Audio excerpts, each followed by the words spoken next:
Holy Spirit breakthrough, umaapaw na tagumpay, lahat ng klase ng tagumpay na nakabase sa pangako ng Diyos ay dapat nararanasan everyday ng mga anak ng Diyos. Holy Spirit breakthrough over all your challenges, over all your problems. You will emerge victorious, triumphant. Everybody declare with absolute faith. Everybody say, our God is not dead. Jesus is alive. Jesus is Lord. Over the Philippines. Over Asia. Over America. Over Australia. Over Africa. Over Canada. Over Antarctica. Over Europe. Jesus Christ, the begotten Son of the living God, is Lord all over the world. Hallelujah, praise the Lord. Hallelujah, praise the Lord. Pangyarihan sa lahat. Kaya muli po ay basahin po natin. So sa ating title, sige nga po, pakita po natin muli. Jesus, the Lord of our lives. Ay, asan yung ano ko, nawala yung aking... Yes, wow, watashi tachi no, jinsei no shu desu. Wow. Hindi ko mo yung aking ano, yung aking kodi ko. May accept na ba ba? So, sabi po sa ating key verse, once again, Philippians chapter 2, verse 9 to 11. Sige nga po, ang sabi po ng New International Version, basahin po natin 3, 2, 1, go. Therefore, God exalted Him to the highest place and gave Him the name that is above every name, that at the name of Jesus, every knee should bow in heaven and on earth and under the earth, and every tongue acknowledge that Jesus Christ is Lord, to the glory of God the Father. At sige po yung ating next key verse, Romans chapter 10, verse 9, na pag-describe po ito ni Bishop Brother Eddie Villanueva, is ang ating pinaka life verse. At yung Jesus is Lord na naawit na He is Lord. So yun po yung tawag niya na pinaka-national anthem sa kalangitan. So kaya dito po kinuha yan. Sige po, basahin po natin 3, 2, 1, go. If you declare with your mouth, Jesus is Lord, and believe in your heart that God raised Him from the dead, you will be saved. Pakisabi nga po ulit, you will be saved. You will be saved. Mahirap po ba maligtas, mga kapatid? Diba? You will be saved. Jesus is Lord. So, nung inaaral ko po to, I believe meron po tayong common pagkaunawa po sa pag sinabi pong Jesus is Lord, is we believe that Jesus is God. Amen po. Which is from the other religion po, they deny the deity. Dinideny nila ang pagka-Diyos ng ating Panginoong Jesus. Kaya, at bukod pa po doon, meron pa po pala siyang pinaka-history kung bakit po ibinabago, kung bakit po naisulat yung salitang Jesus is Lord. So bago po tayo dumako, alamin po muna natin ano po ba ang ibig sabihin ng Lord. The meaning of Lord, shu no imi. Ang sabi po dyan, sige po. So in Hebrew, word as ano po? Adonai. So malamang familiar po tayo dyan. Adonai in Greek word is kurios, meaning master. Kaya di ba po, madalas naririnig niyo po sa akin, Jesus is Lord. Jesus is the master of our lives. Di ba? Pag sinabi po nating master, di ba nga po si Sarah, tinawag niya po ang kanyang asawang si Abraham na master. Di ba? In-acknowledge po niya na master. Pagka sinabi pong master, yan po ay ruler ng ating buhay. Amen? At sige po, ang sabi po, it is used in place of Yahweh, which is actually, sabi nga po, wala po talagang specific, definite pronunciation kasi nga po walang vowel yung salitang Yahweh. Nilagyan na lamang po ng vowel. But the original translation po is YHWH lang po yan, mga kapatid. Yahweh. Or sa ibang translation, Jehovah. The name of God meaning, I am who I am. Alam po ba natin, yan po yung tinatawag na eternal name of God. Hindi po sinabing, I was who I was. Di ba? Present tense, mga kapatid. Kailan po yan nabanggit yung Exodus chapter 3 verse 14? Alam po natin yan, ang Panginoong Diyos Ama, tinawag si Moises para i-lead ang bayang Israel na dun po sa Mount Moriah, dun po sa tinatawag na burning bush. Na ang sabi, paraphrasing, na ililigtas ni Moises ang bayang Israel. Pero ang sabi ni Moises, sino ba ako para pakinggan ng Pharaoh? Sino ba ako para pakinggan ng mga Israel? Ano ang sasabihin ko sa kanila? Kung sino yung nagsugo sa akin? Sabihin mo sa kanila, sa Tagalog, ako ay ako nga. Ako ay ako nga. The name of God, I am who I am. Very sacred po sa kanila yung salitang I am who I am. Very sacred po yung pangalan Yahweh.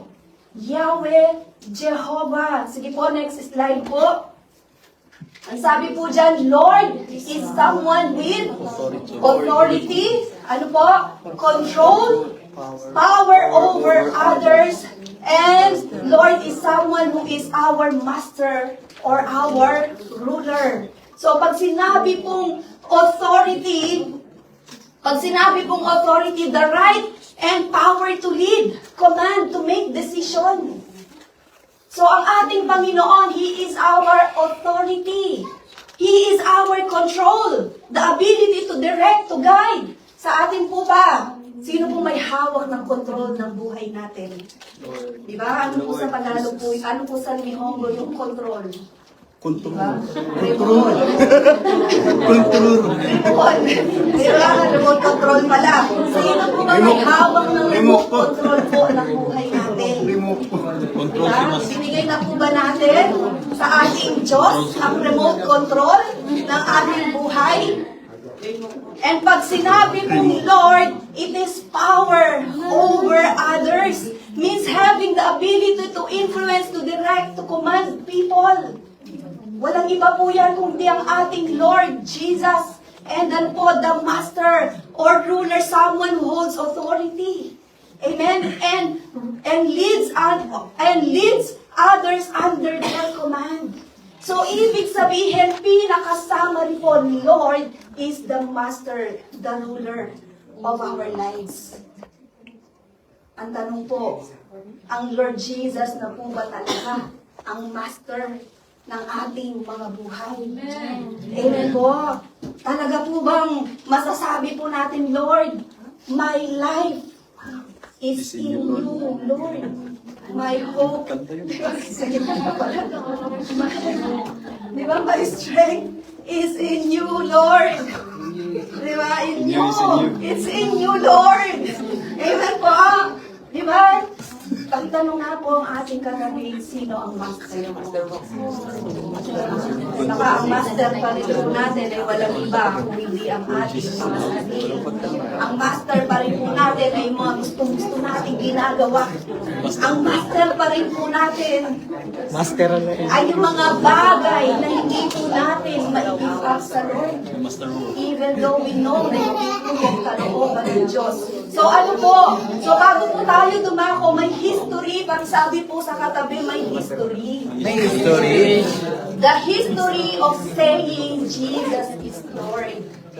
The history of Jesus is Lord. Hindi lamang po siya simpleng Jesus is God. Sige nga po, ang sabi ko dyan to say Jesus is Lord. is also to say Caesar is not.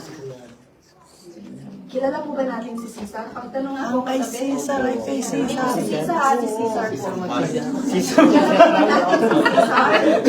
Di ba? Julius Caesar.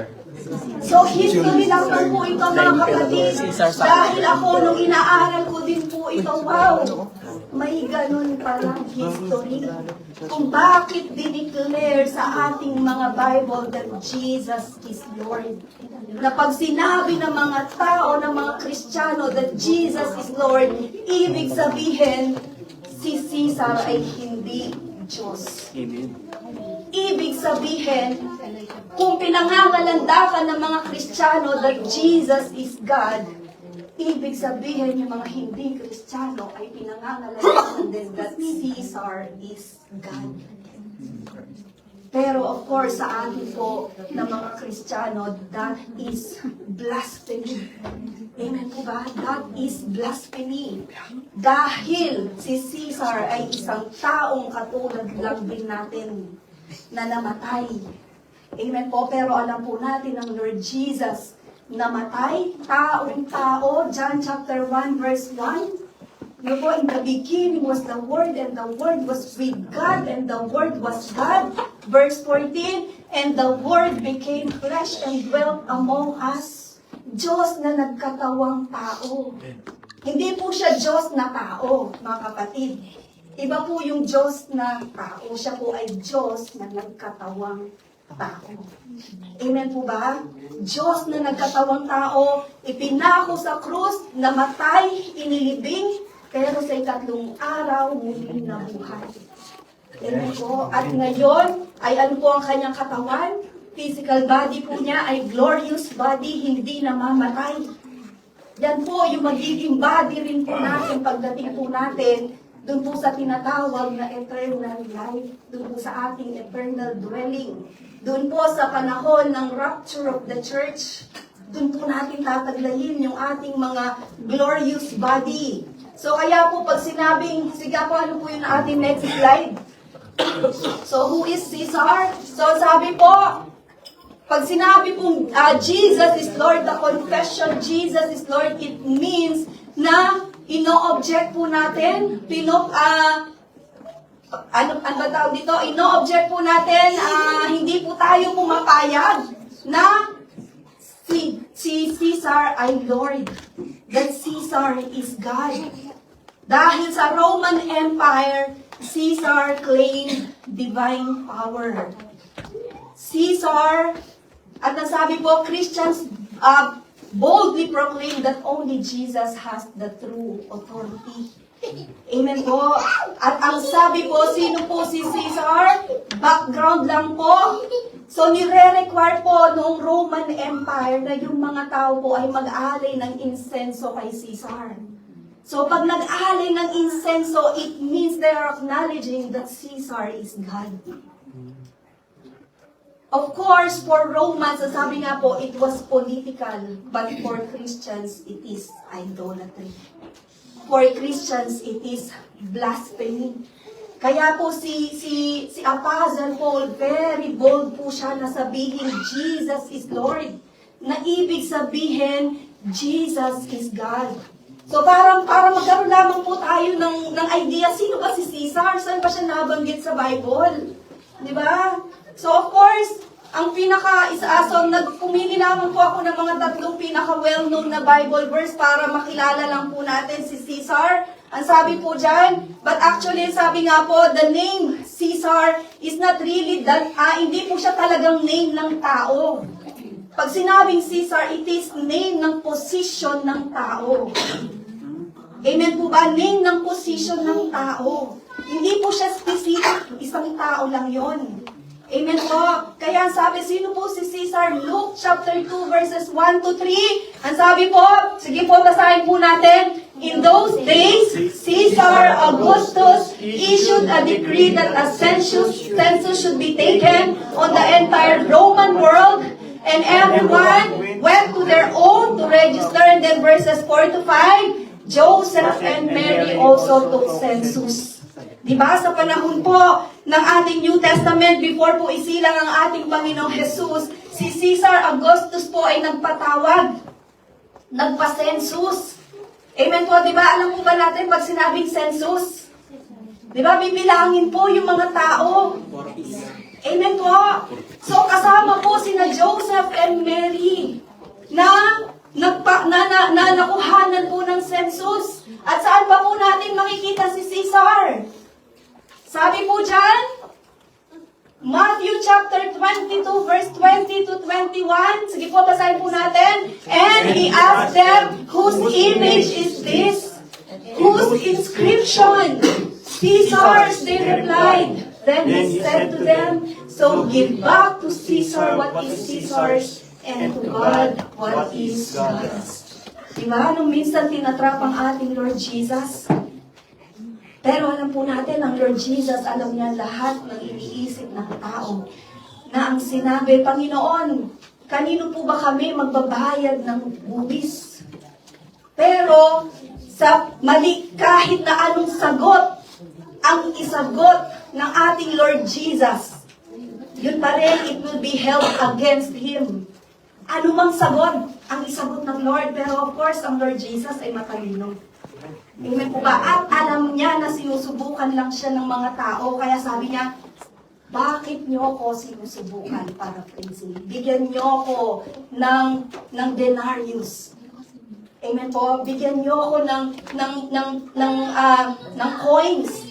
At nung makita, yung kung sino yung pakitingnan nga po sa mga pera po natin, si kanino mukha po nakasulat dyan, nakaprint. Kilala ko talaga natin. Sino po nakaprint sa ating mga pera? Diba? Sabi ng Lord Jesus, ano po? Kaninong mukha? Amen po ba? Kaninong mukha? Ang nakasulat dyan, ang nakatitik dyan, kay Caesar po. Kung gayon, ibigay nyo kay Caesar ang para kay Caesar at sa Diyos ang para sa Diyos. Amen po ba? And of course, we know na sa pamamagitan po nun, sinabi po ng Lord, give honor, para katumbas po yan ng give honor to whom honor is due. Amen po. Nagbabayad kayo ng buwis. Tayo po lahat nagbabayad po tayo ng buwis. Amen po ba? Makakatakas po ba tayo sa buwis ng Japan? Di ba? Ang dami mga dumadating na mga sobre, manunula ka na lang, nagkakautang ka, sabi nga, di ba naman itong Japan na to? Nagkakautang na wala sa oras. Di ba? Pero, wala tayong karapatang magreklamo. Kasi nandito po tayo sa bansa nila. Kailangan po natin magbayad ng buwis. Di ba? Even ang Lord Jesus nagbabayad ng buwis. Di ba po? Pero sabi niya, pero ibigay niyo sa Diyos ang para sa Diyos. Amen po ba? At syempre, diyan po pumapasok yung mga kaloob po natin. Diyan po pumapasok yung ating mga nights and offering. At hindi lamang po doon, ibigay sa Diyos ang nararapat na uri ng pagsamba. Amen po ba? Kasi baka nakakalimutan na po natin ibigay sa Lord ang pinakamainam na pagsamba. At saan pa po natin makikita si Caesar? John chapter 19 verse 15. But they shouted, take him away! Take him away! Crucify him! Shall I crucify your king? Pilate asked. We have no king but Caesar. The chief priest answered. Kailan po yan? Yung ang Lord Jesus po ay i-crucify na. Na si Pontius Pilate ay gusto pa po sana niya na hindi po maisakdal. Amen po. Pero dahil ang mga tao ay pinipilit, ang sabi ni Pontius Pilate, ipapako ko ba ang inyong hari?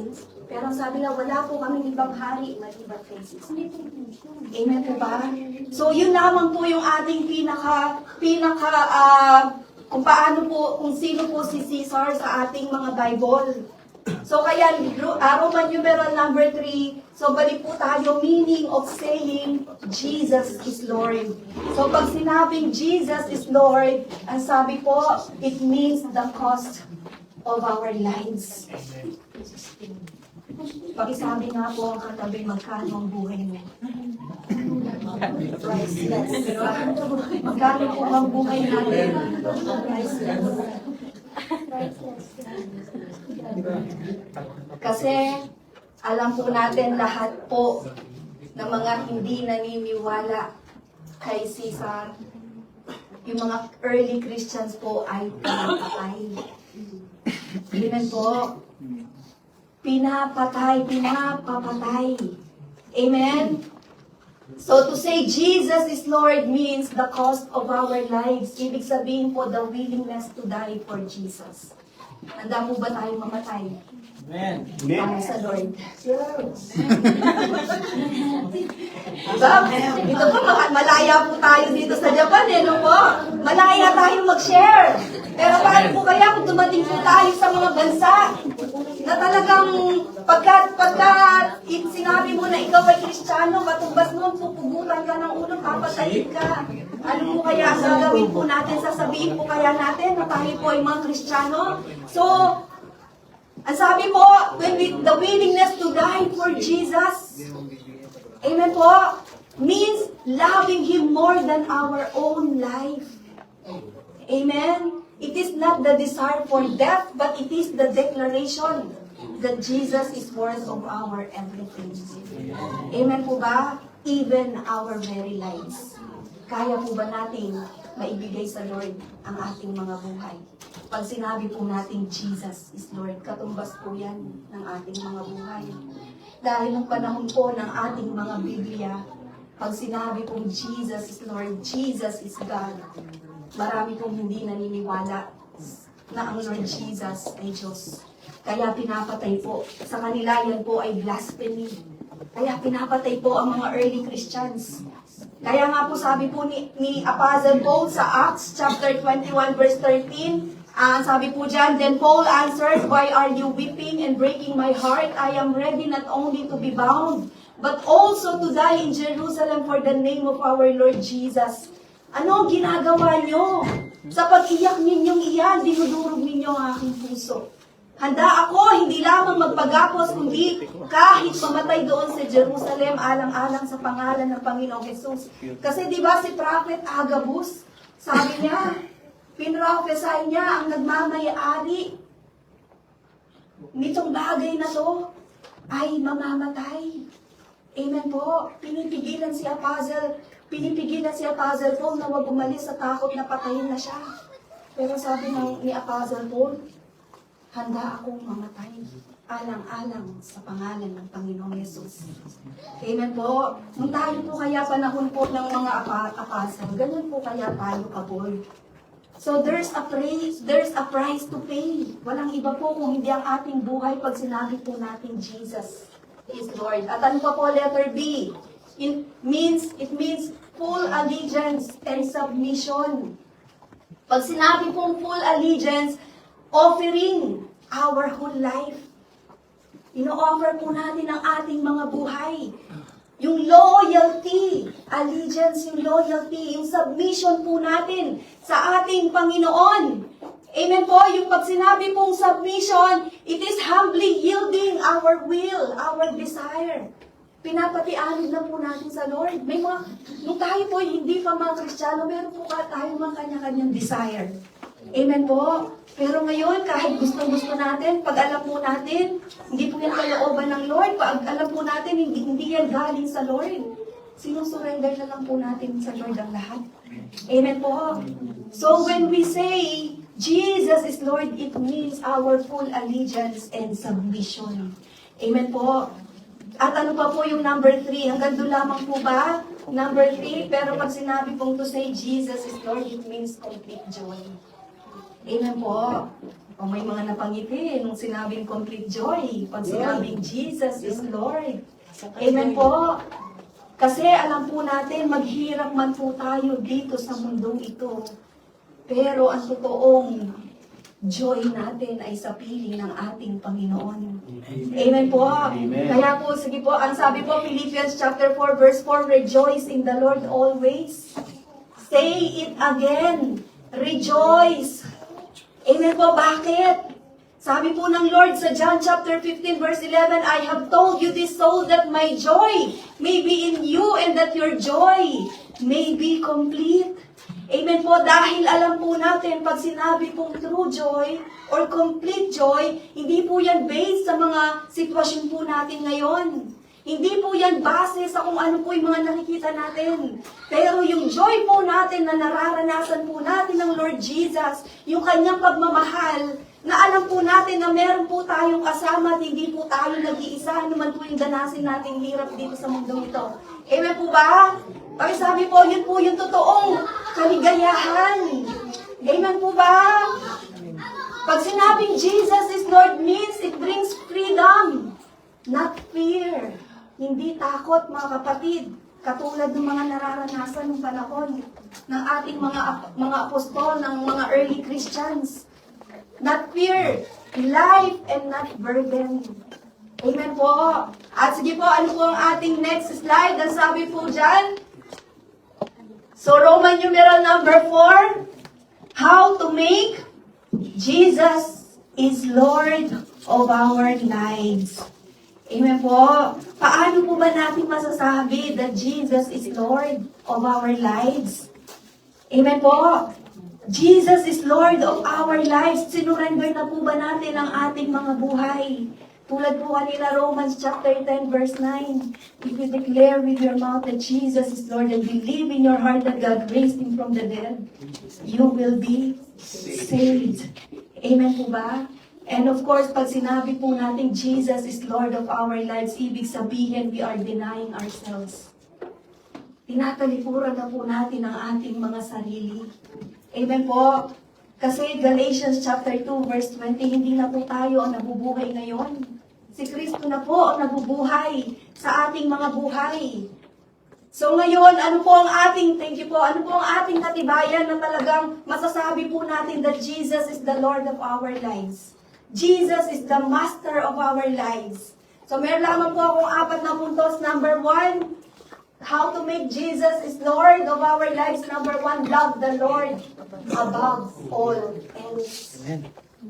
Amen po. Pag sinabi pong love the Lord above all else, meron pa po bang mas tataas? Meron pa po bang mas hihigit? Amen po. Pakitanong nga po ang katabi, totoo nga bang mahal mo ang Diyos? Totoo nga ba? Talaga po bang masasabi na po natin na ang Lord Jesus, ang Diyos ay siyang number 1 sa puso natin? Amen po. Pangilan po ba? Pangalawa? Pangatlo? Diba? Basahin nga po natin 3, 2, 1, go. Mark chapter 12, verse 30. Love the Lord your God with all your heart, with all your soul, with all your mind, and with all your strength. Ng buong puso, buong kaluluwa, buong pag-iisip, buong kalakasan. Na masasabi po ba natin sa lahat po ng nilalaman ng ating puso? Tama po ba yan? Kung tamang tao po ba yung minamahal niyan? Tama nga ba? Diba? Nalulugod po ba ang Lord? Diba? With all your soul. Paano po ba natin pinapakain ang ating kaluluwa? Diba? Baka puro tiyan na lang pinapakain natin. Pero ang ating mga kaluluwa, ang ating spirito, hindi natin pinapakain ng Word of God. With all our mind. Nalulugod po ba ang Lord sa mga iniisip po natin at sa buong kalakasan? Ano po ba, nauubos na po ba ang lakas po natin sa pagtatrabaho? Na paggabi po, wala na po tayong oras sa Lord. Amen po ang sabi, with all our strength. If we acknowledge na ang lakas po natin ay galing sa Lord, magbibigay po tayo ng oras sa Lord. Amen. Po, kasi mahirap po, sige pala po natin ating kasi mahirap po mawalang lakas. Amen po. Pag-gising lang natin, humihinga tayo. Lord, thank you for another life. Thank you for the miracle of life. Salamat, Lord, hindi ko binabayaran yung aking hininga. Di ba, yung mga iba nasa hospital, nakasaksak ang oxygen para lamang madugtungan ang buhay. Amen. Di ba, with all our strength, kailan pa po natin mamahalin, kailan pa po natin sasambahin, kailan pa po natin paglilingkuran ng ating Diyos pag wala na po ba tayong lakas? Amen po. Pakikalabit nga po ang katabi. Kailan? Kailan? Diba po, kung tayo po kayo nawalan na ng lakas. At ang sabi po, Mark chapter 10, verse 37. Sige nga po, sabi po dyan. Anyone? Sige po, Mark chapter 10, verse naisulat ko po ba? Matthew chapter 10, verse 37. Ang sabi po, anyone who loves their father or mother more than me is not worthy of me. Anyone who loves their son or daughter more than me is not worthy of me. Diba? Grabe ang Lord, no? Ganon. Kung mag-demand ang Lord, na sino man ang nagmamahal sa ating mga nanay, tatay, mga anak, nang higit pa sa pagmamahal natin sa Diyos, ay hindi karapat-dapat sa Lord. Ay hindi kailangan tawagin, hindi nararapat na tawagin kanyang disciples. Amen po. At ano pa po, number 2, to make Jesus is Lord of our lives. Ano po kaya? Please the Lord rather than men. Sino po sa atin ang men pleasers? Sino po sa atin ang hindi makatanggi? Diba? Sino po sa atin ang masyado po tayong conscious ay baka hindi magustuhan ito ni kapatid? Ay baka, diba, takot tayong ma-reject? Okay lang ma-reject. Ang importante, hindi po tayo ma-reject sa Lord. Amen! Na ang sabi po, to please the Lord rather than men means choosing God's approval. Amen po. Over human praise. Ano po mas gusto po natin? Yung mapapurihan, mapalakpakan ng tao o ng Diyos? Diyos.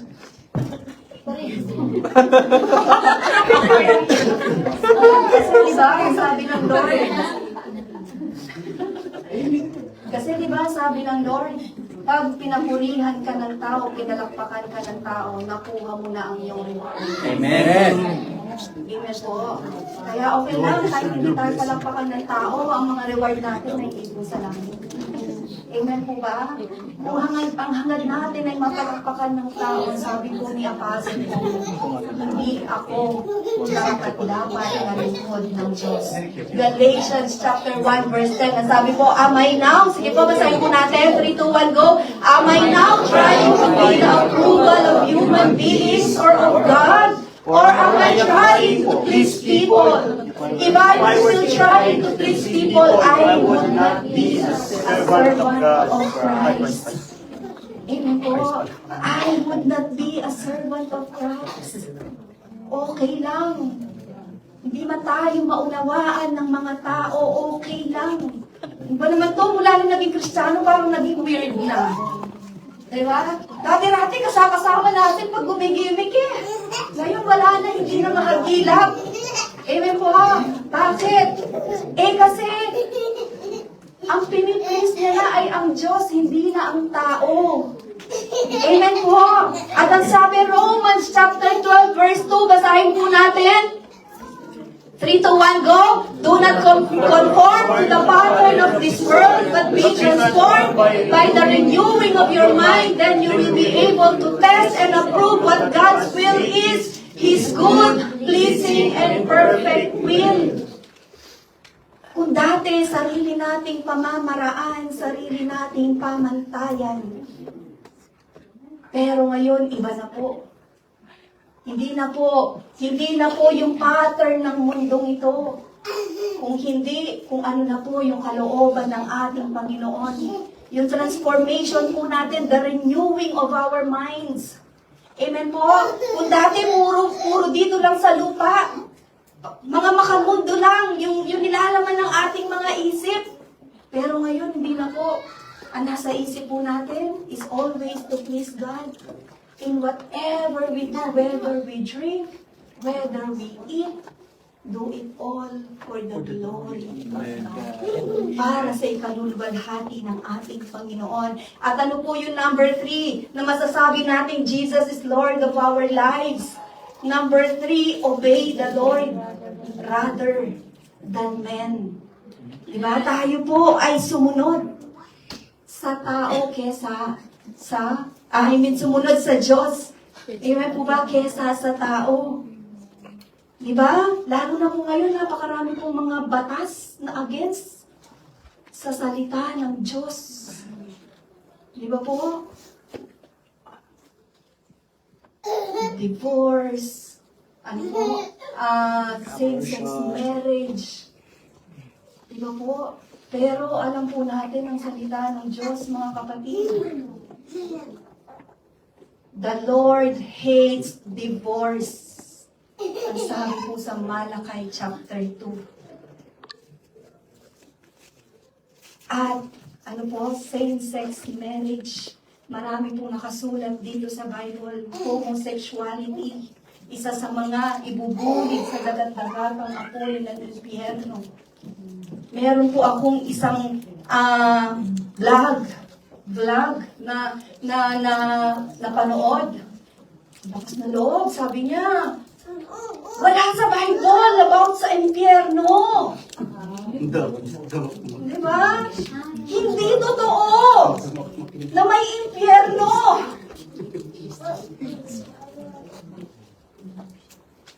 Di ba nga? Mas marami nga po ang turo ng Lord Jesus about sa impyerno kesa sa langit. Ibig sabihin, totoo pong may impyerno, mga kapatid. Saan po tayo mas safe? Yung maniwala po ba tayo na may impyerno? O yung maniwala po tayo na may heaven? Kasi mga tao, paniwala lang nila heaven eh. Di ba? Pero hell is real. Pakisabi nga po, hell is real. Kaya kailangan maniwala po tayo na merong impyerno. Na ang sabi doon sa impyerno yon, ang uod ni hindi mamatay-matay. Amen po. Na ang sabi na magnangalit ang mga ngipin, magnangalit ang mga dagang. Sino po sa atin pag natutulog ng magaling yung ngipin? Diba? Mas higit pa doon, mga kapatid. Ang magiging pagnangalit, for there will be weeping and gnashing of teeth. Amen po. Kaya po, sabi po, obey the Lord rather than men. Wala po tayong ibang paniniwalaan. Amen po. Kung noong hindi pa po tayo nakakilala sa Lord, wala, nakapag-divorce ka na eh. Di ba po? Nung hindi pa po tayo nakakilala sa Lord, we are bound by the law of men. Amen po. Pero, ngayon nakakilala ka na sa Diyos, wala po tayong ibang susundin kung hindi ang batas ng Diyos. Amen? So, obey the Lord rather than men. Ang sabi po, Acts chapter 5, verse 29, ang sabi po dyan, Peter and the other apostles replied, we must obey God rather than human beings. Di ba? Kasi, pinipigilan po sila mag-share ng Word of God, ang mga apostol. Nagugulat sila eh, kahit anong gawin nila eh. Di ba? Ginaghapos na sila. Tapos makita nila, andun na naman sila.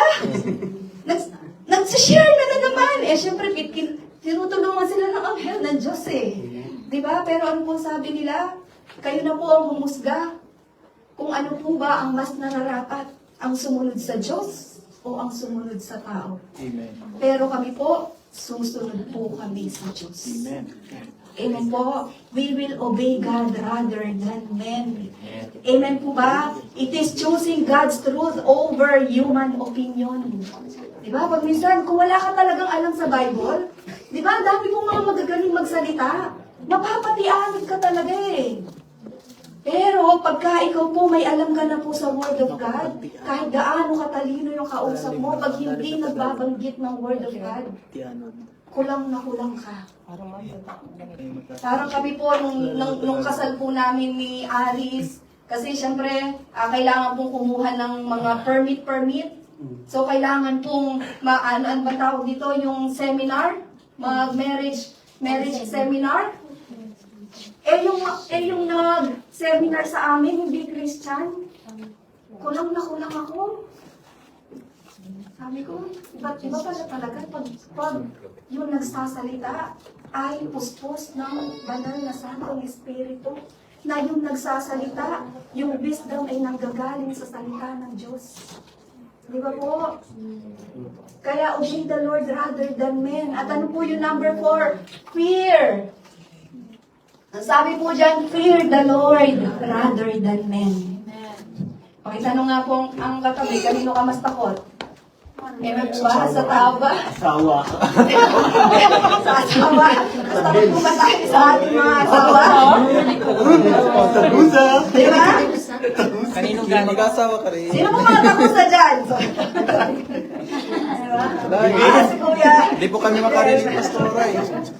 So, di ba? Fear the Lord rather than men. Ang sabi po dyan, Matthew chapter 10 verse 28, basahin po natin, do not be afraid of those who kill the body but cannot kill the soul. Rather be afraid of the one who can destroy both soul and body in hell. Amen po. Who can destroy both body and soul in hell. Amen. Wala pong iba yan kung hindi ang ating Panginoon Diyos. Kaya wag po tayong matakot sa tao. Mas matakot po tayo sa Diyos. At panindigan din po natin ang salita ng Lord. Ipagtatanggol po tayo ng Diyos. Amen po. If God is for us, who can be against us? Amen po. At sige po, at sa ating conclusion, nasabi po dyan,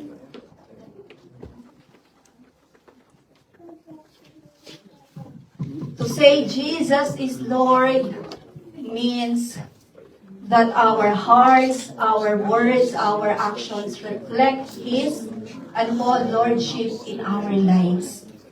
We manifest Himself through our lives, making Him visible in us. Dahil ang Lord Jesus, siya na po ang Diyos ng ating buhay. Siya na po yung master ng ating buhay. If we acknowledge that Jesus is Lord, meaning Jesus is God, meaning Jesus is the master of our lives, yung mga puntos po natin that we will love, we will obey, we will please the Lord, we will fear Him above all else. Amen po. At magmamanifest po sa ating mga buhay. Di ba last week, ano po ang title po ng ating pinag-aralan? Manifesting. Ano po? The God who manifests Himself.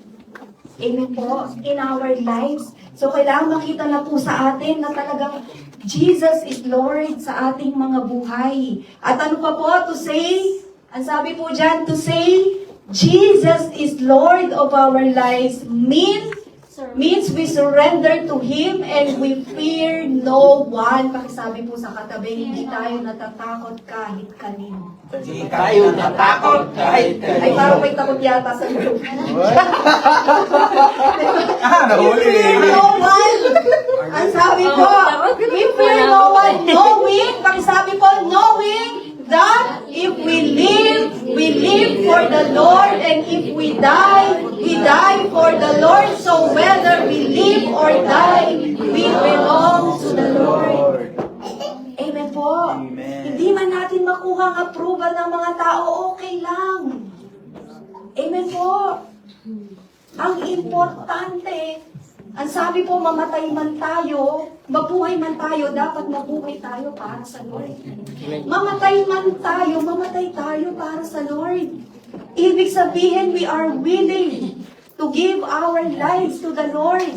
Mabuhay man tayo or mamatay, kay Kristo lamang tayo. Pakikalabit po, katabi, kay Kristo ka lang. Wala nang iba. Kay Kristo lamang tayo, mga kapatid. Sinusurrender lamang po natin ang ating buhay. Walang iba kung hindi sa ating Panginoon Jesus. Amen po ba? At sige po, tayo po lahat ay makakatayo.